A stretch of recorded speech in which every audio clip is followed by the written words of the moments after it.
When I was younger, I always used to hear the term ignorance is bliss, but I didn't actually understand what that meant until I was older, and I think I became an overthinker. But I remember when I was younger, I used to watch SpongeBob a lot, probably my favorite cartoon. Like, if anyone could name any better cartoons than SpongeBob, I'll be surprised, right? But that's top five for me, right? And I remember, obviously, we all love SpongeBob. Patrick was also a lot of people's favorite character. I love Patrick.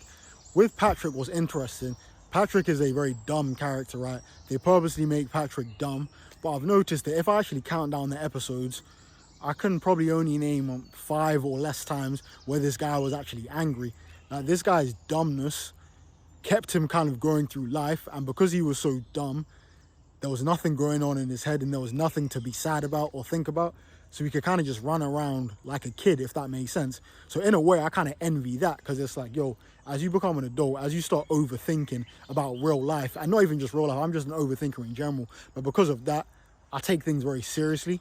So the way he's been able to go about life being so happy all the time is just amazing to me. And it makes me think that, yo, some of these people that are less educated, who are more dumb, and they have less worries, like no worries, I kind of envy those people, because in a way they can kind of be happier. Like, the only time he was angry was, I remember there was an episode in, I think, the first season maybe, where I think it might have been Valentine's Day. They were at like a basically SpongeBob gave him a handshake or something like that, and he wanted more than a handshake from SpongeBob. I remember him being angry then. Other than that, I don't really remember too many other episodes where he was angry.